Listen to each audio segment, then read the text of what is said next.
Bismillahirrahmanirrahim. Sifat wahdaniyat.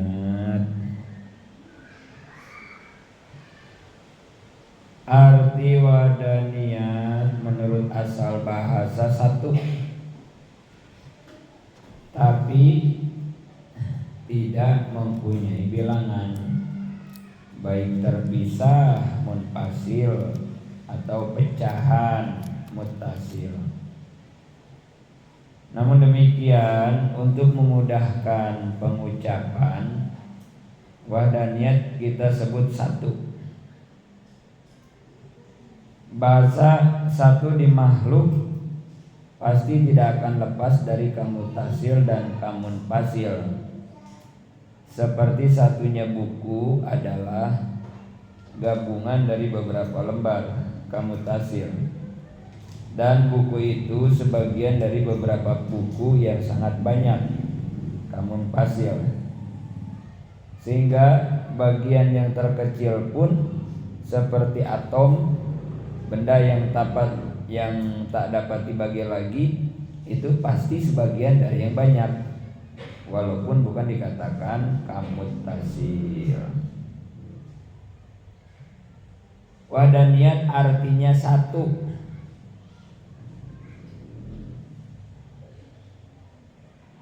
tapi sebetulnya Allah itu bukan satu gitu. Wahdaniyat itu artinya Allah satu, tapi sebetulnya Allah itu bukan satu. Kenapa Allah bukan satu? Karena satu itu adalah bilangan. Sedangkan bilangan satu itu tidak akan lepas dari dua hal. Ini kenapa Allah itu bukan satu ya. Karena satu itu bilangan. Sedangkan bilangan pasti tidak lepas dari dua hal. Satu, kamutasil. Kedua, kamunfasil.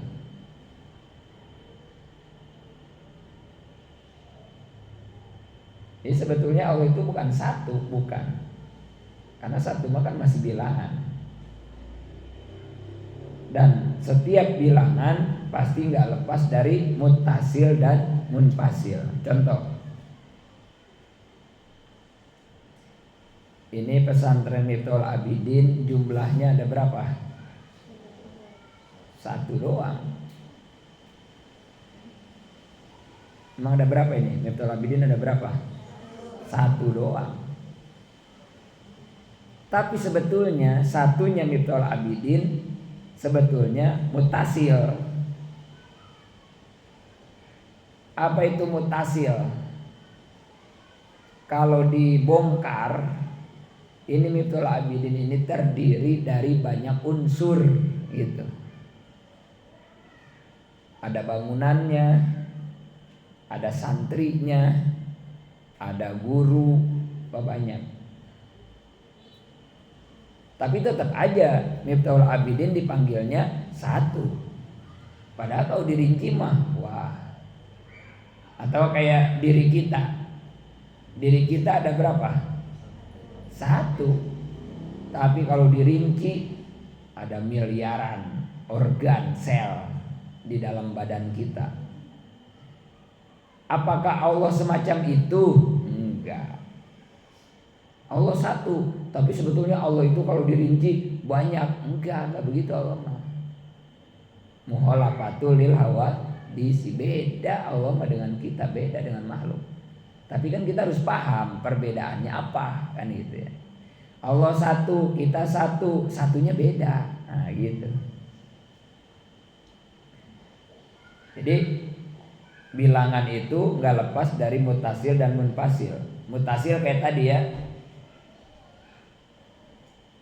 Kita satu, tapi sebetulnya mah isinya banyak. Ada kulit, ada darah, ada daging, ada kaki, banyak. Itu mutasil. Kalau munfasil, mutasil dan munfasil ya. Kalau munfasil begini, Miftahul Abidin memang satu, tapi satunya Miftahul Abidin sebagian dari pesantren yang banyak. Pesantren ada satu apa banyak? Nah gitu. Miftahul Abi ini salah satunya. Memang Miftahul Abi mah satu, tapi sebagian dari pesantren yang banyak. Sebantar Gebang lah. Sebantar Gebang aja pesantren hampir ada 20. Belum se-Bekasi. Sekota Bekasi bisa ada 200 pesantren. Atau kita juga, kita satu, tapi satunya kita kan sebagian dari ya kamu yang banyak ini kan. Itu namanya munfasil gitu ya. Jadi hitungan mah pasti gak lepas dari mutasil, kalau tidak munfasil pasti. Allah nggak begitu. Allah satu, tapi sebagian dari keluarga Allah misalnya nggak ada, Allah nggak ada gituannya. Beda, ya. Terus gimana dong satunya? Ya satu Allah. Boleh pakai angka satu bilangnya, boleh. Kenapa boleh? Karena nggak ada lagi. Mau pakai apa lagi kan gitu ya? Ya udahlah pakai satu aja. Tapi ingat, satunya bukan kayak satu makhluk gitu ya. Nah itu maksud satu itu begitu ya.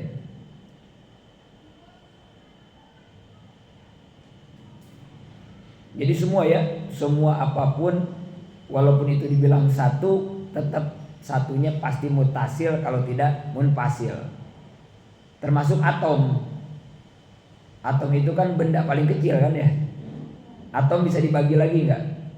Nggak bisa, udah atom mah. Sekecil-kecilnya benda itu atom. Tapi walaupun atom nggak bisa dibagi, berarti kan nggak mutasil ya. Tapi atom itu tetap munfasil. Satu atom sebagian dari miliaran atom yang lain. Pasti begitu, gitu ya. Allah mah nggak begitu ya. Maka dalam Al-Maidah ayat 73 bareng. Laqad kafarul ladzina qalu innallaha salisu salasah wa ma min ilahin illa ilahun wahid wa illam yantahu amma yaquluna la yamassannal minhum azabun alim. Dalam ayat di atas dikatakan bahwa Allah bukan satu dari tiga. Berarti satu dari tiga disebutnya munfasil ya. Lakon kaparo, yakin kafir. Siapa? Allazina, orang-orang qalu yang berkata innallaha, sesungguhnya Allah salisu salasah, satu dari yang tiga. Kafir kata Allah. Ini berarti lagi nyindir kaum apa ini? Yang menyebut Tuhan ada tiga siapa tadi? Berarti lagi nyindir orang-orang Nasrani ya. Karena orang Nasrani kan menganggap Tuhan itu Trinitas, tiga. Kafir gitu. Karena nggak mungkin Allah itu munfasil. Dan bukan pula bagian yang terkecil, sehingga nggak bisa dibagi. Sebab Allah adalah yang maha besar, maha agung. Allah zat yang maha esa, tunggal, tidak punya bilangan. Hanya boleh dikatakan satu. Boleh mah boleh lah, karena nggak ada kalimat lain ya. Tapi Allah nggak punya bilangan. Makanya nanti di bawah ada ya makna ini salabiannya ya. Isi wadaniyat B. Wadaniyat Allah punya tiga makna. Tadi wahdaniyat itu artinya apa? Satu. Tapi yang dimaksud satu di situ ada tiga makna, gitu ya. Satu fizat, kedua fisifat, tiga fil af'al. Berarti satu Allah dalam zatnya, satu Allah dalam sifatnya, satu Allah dalam pekerjaannya. Itu arti wadaniyat ya. Satu, wadaniyat bizat mempunyai dua arti. Nah ini mulai ke makna salabiyah ya.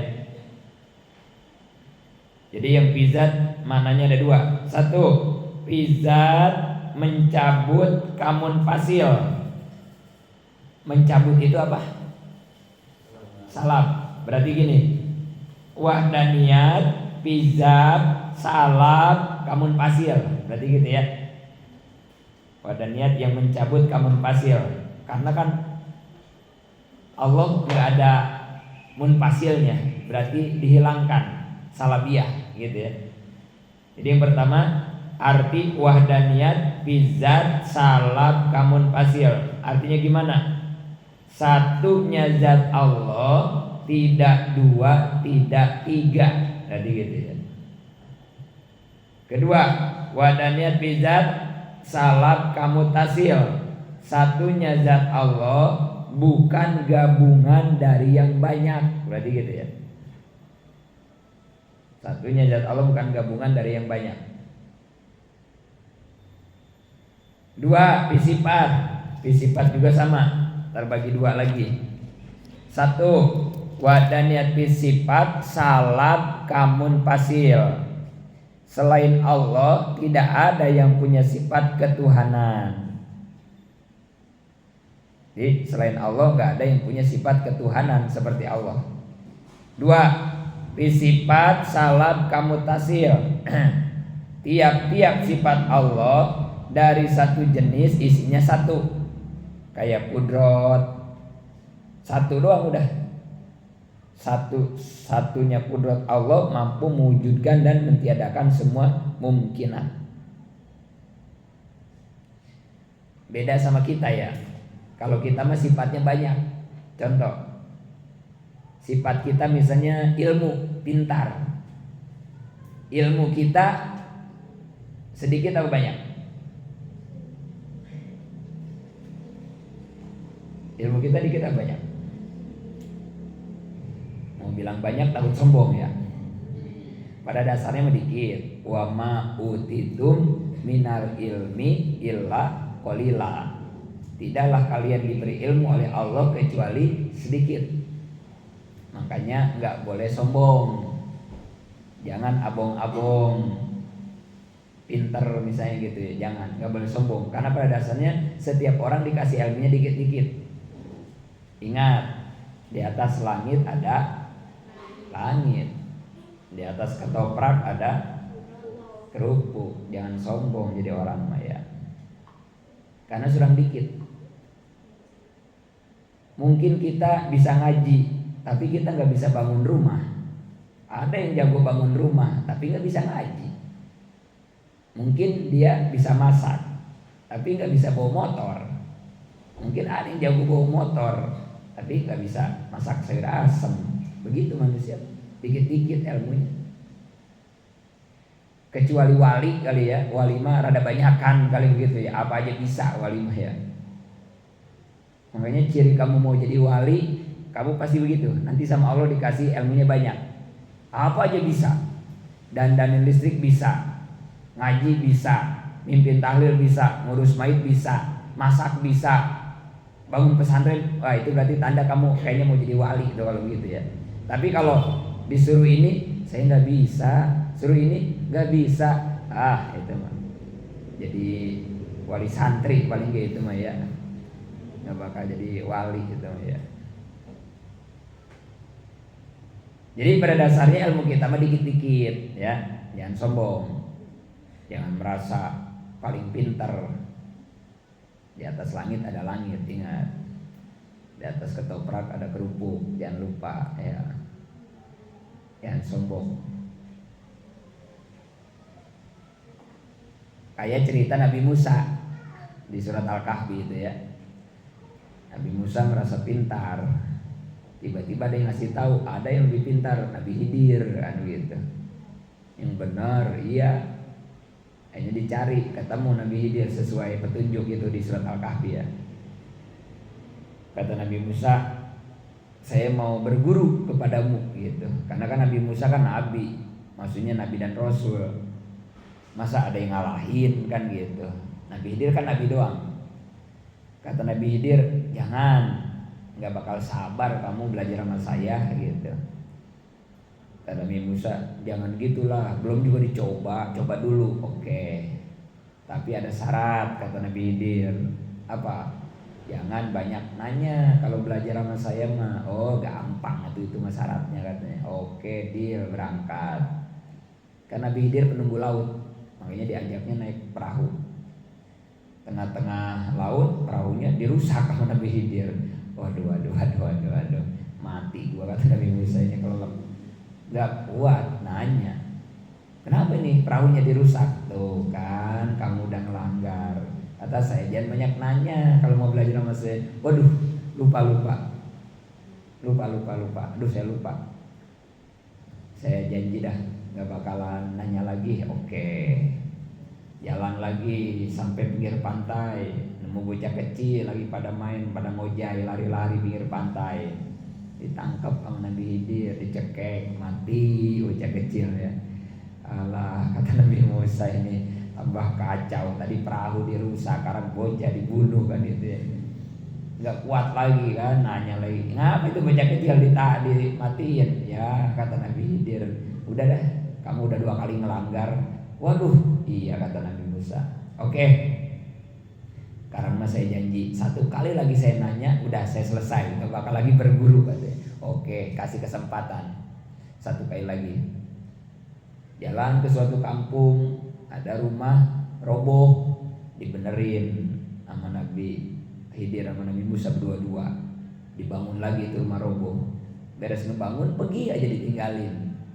Aduh kata Nabi Musa, udah capek-capek ngebangun, atau minta-minta minum kayak minta makan kayak apa kayak sebagai upah kan gitu ya. Akhirnya nggak kuat nanya lagi, kenapa sih tadi kita capek-capek ngebangun rumah orang terus pergi aja minta-minta nasi liwet atau apa seblak apa tuh kan capek kita teh. Udah berarti habis waktu kamu kata Nabi Khidir, kamu udah melanggar lagi. Udah kamu udah nggak bisa lagi belajar sama saya. Waduh, iya nyerah dah Nabi Musa ya. Tapi sebelum kita berpisah, daripada kamu penasaran nggak bisa tidur, saya jelasin dulu nih takwil ilmu yang tadi. 1, kenapa perahu itu dirusak? Karena di depan ada raja yang zolim. Kalau melihat perahu bagus, pasti diambil direbut. Makanya aku rusakin biar dianggap jelek. Karena ini perahu punya nelayan orang miskin. Kenapa itu anak kecil saya bunuh? Karena bapaknya soleh. Dan itu anak kecil kalau sampai gede jadi anak yang bangkawara. Daripada gede nyusahin orang tuanya yang soleh, mendingan dimatiin aja di masa kecilnya supaya masuk surga dengan bapaknya yang soleh. Kenapa tadi rumah kita bangun lagi? Itu di bawahnya ada tabungan anak yatim. Anaknya lagi di kota. Kalau rumahnya nggak dibangun, takut ada yang ngorek-ngorek. Ntar ada yang nyari rongsok, temu sama yang nyari rongsok kan gitu. Makanya rumahnya dibangun. Kalau rumahnya dibangun, siapa yang berani ngorek-ngorek kan gitu. Karena itu ada simpanan anak yatim di bawahnya. Baru Nabi Musa, baru gitu dia. Jadi kalah ya ilmunya Nabi Musa. Nabi Musa mah baru ilmu syariat, Nabi Khidir mah udah sampai ilmu hakikat gitu. Maka itu iya, jangan sombong kan itu ya. Di atas langit ada langit gitu ya. Jadi pada dasarnya kita dikit ya, dikasih ilmu itu surang dikit. Tapi kalau di sini bahasan yang ini di sifat ini ya, sifat kamun fasil, sebetulnya ilmu kita mah banyak. Sebetulnya mah ya. Kalau Allah kan ilmunya 1, sifat ilmu 1 udah ya. Sifat ilmu Allah 1, kudrot 1, hayat 1 kan begitu. Kalau kita mah nggak banyak ilmu kita mah. Contoh, ilmu buat nyervis mobil sama nggak sama ilmu buat bikin bolu sama nggak? Nah gitu, kita mah jadi beda-beda gitu ya. Ilmu nyervis ini beda-beda gitu ya. Matematika beda sama IPS beda semua gitu. Jadi banyak. Allah mah nggak. 1 ilmu untuk semua diketahui gitu. Bedanya kayak begitu ya, karena bukan kamun fasil gitu ya. Atau Allah melihat basor, Allah itu melihat. Allah mah mau ngelihat yang jauh, yang dekat, yang kecil, yang gede, yang gelap, yang terang, pakai itu basor 1 doang. Pakai itu semua kelihatan. Kalau penglihatan kita 1 apa banyak? Banyak ternyata kita mah ya. Contoh, kalau ngelihat yang jauh harus pakai apa? Teropong, ya kan? Bisa kamu ngelihat bintang? Bisa. Bintang ini mah bisa. Bintang di langit bisa nggak? Harus pakai teropong kan ya? Teropong yang panjang. Kayak kemarin lihat hilal, sidang isbat. Itu kan ngelihat bulan ya. Bulannya kan dikit, segaris doang kan, segaris. Kalau pakai mata ini nggak kelihatan lah. Ada teropongnya panjang, gede. Jadi kalau ngelihat yang jauh, kita harus pakai teropong. Berarti mata kita udah nambah ya. Mata ini sama mata teropong. Kalau ngelihat yang dekat, pakai apa? Mikroskop. Mikroskop. Kalau yang dekat ya, yang dekat banget atau yang kecil banget ya. Apalagi kalau sudah pakai kacamata. Plus pakai kacamata. Kita mah matanya banyak, kita mah ya. Kalau pengen lihat baik di dalam pakai apa? USG. Kalau ada cacing masuk ke ucus kita ngelihatnya pakai apa? Itu yang apa yang dimasukin itu ya? Selang itu kan ya, kamera itu ada semua, matanya banyak kita. Allah mah ngelihat yang jauh pakai basor yang itu, ngelihat yang kecil basor yang itu, gelap semua satu gitu, bedanya gitu ya. Terus 3, adapun wadaniyat bil af'al hanya ada satu pengertian, yaitu mencabut kamun fasil doang. Artinya di luar Allah tidak ada yang mampu mewujudkan hasil kerja. Sedangkan wadaniyat bil af'al kamutasil tidak tercabut karena pekerjaan Allah banyak sebanyak yang dikerjakan. Perhatikan. Kenapa wahdaniyat bil af'al cuman ada kamun fasil doang gitu ya.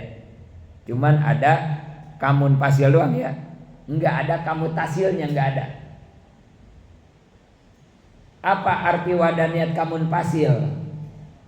Selain Allah tidak ada yang mempunyai hasil kerja. Wadaniyat bil af'al kamun fasil. Ingat-ingat. Selain Allah tidak ada yang punya hasil kerja. Selain Allah siapa? Selain Allah. Yang dimaksud selain Allah itu siapa? Makhluk kita ya, kita. Berarti kita tidak punya hasil kerja. Yang punya hasil kerja hanya Allah. Tapi kita kerjaan punya nggak? Kerjaan mah punya. Yang nggak punya itu apanya? Hasilnya. Awas. Kerjaan mah punya karena Allah nyuruh kita kerja, beramal. Namanya nyariat.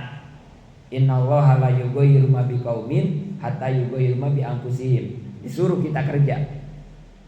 Tapi hasilnya nggak punya. Apa contoh kerja kita? Apa contohnya kayak apa? Ngaji nih, ini pekerjaan kita ya. Hasil dari ngaji apa? Pinter. Kita ngajinya mah bisa, tapi untuk dapat pinternya bisa nggak? Nah itu wadaniyat bil af'al kamun fasil itu begitu. Kerja kita berobat, minum obat kalau sakit, tapi sembuhnya nggak bisa. Kalau nggak punya duit, kerja kita apa? Supaya punya duit. Iya apa kerjanya? Supaya punya duit kerjanya apa? Ya terserah, bebas ya. Mau PNS, mau jualan, mau jasa, terserah. Dagang lah, dagang. Dagang apa misalnya? Cilok aja ya. Kalau pengen punya duit harus dagang cilok. Dagang ciloknya kita bisa nggak? Bisa. Karena pekerjaan kita dagang cilok. Tapi mendatangkan uangnya bisa nggak? Nggak. Hati-hati nih ya. Jangan kira orang kaya itu kekayaan yang ia dapat hasil jerih payah kerjanya. Itu orang gak bertauhid, begitu mah. Kalau orang merasa kekayaannya itu hasil jerih payah dia, keringat dia, nantinya jadi sombong. Karena dari awalnya aja udah salah. Dia menganggap kekayaan itu hasil jerih payah dia. Nggak ada. Kita nggak bisa menghasilkan apa-apa. Memang kerjanya banting tulang kita bisa, tapi untuk mendapatkan uang nggak bisa. Nah, ini hebatnya ngaji tauhid. Jadi kalau begini mah kan jadi rapi, hati kita tertata. Oh iya, walaupun kita jadi orang kaya nggak bakal sombong, karena kita merasa kekayaan ini bukan dari hasil kerja kerasku, bukan. Jadi gitu nantinya. Ngaji hasilnya pinter, nggak bisa kita menghasilkan pinter. Maka ketika kita rajin ngaji, terus kita pinter, kalau udah ngaji tauhid, kita bakal merasa kepintaran ini bukan hasil ngajiku, tapi memang pemberian Allah. Maka dia nggak bakal sombong dengan kepintarannya. Itu namanya wahdaniyat bil apal salab kamun pasil. Kenapa tidak ada kamu tasilnya? Karena kalau ada kamu tasil, nih kalau ada kamu tasilnya ya, berarti pekerjaan Allah itu nggak ada apanya berarti. Contoh tadi yang pizat kamu tasil, tadi gimana contohnya pizat kamu tasil? Tadi yang pijat kamu tasil gimana tadi?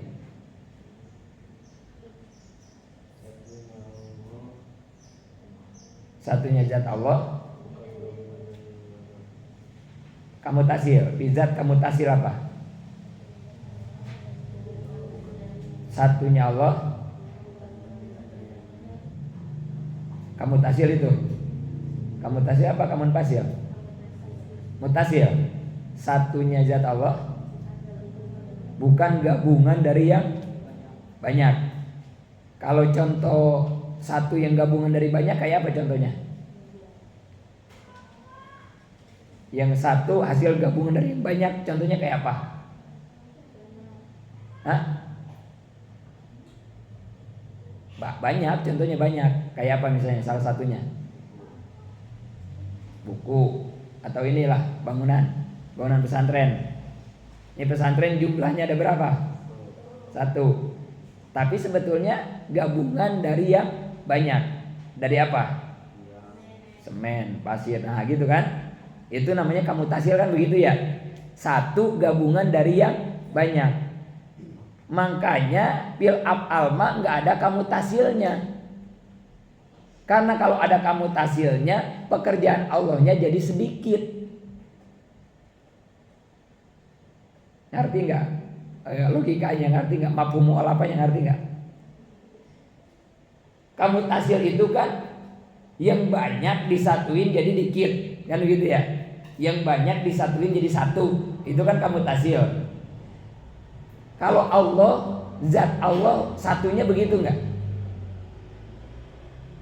Satunya zat Allah begitu nggak? Zat Allah itu gabungan dari yang banyak nggak? Enggak. Yang gabungan dari yang banyak mah satunya kita, ya kan? Kita 1, tapi gabungan dari daging, darah segala macam. Kan kalau Allah mah dihilangkan, dicabut, disalabiahkan, jadi hilang kan berarti ya? Yang banyak jadi hilang.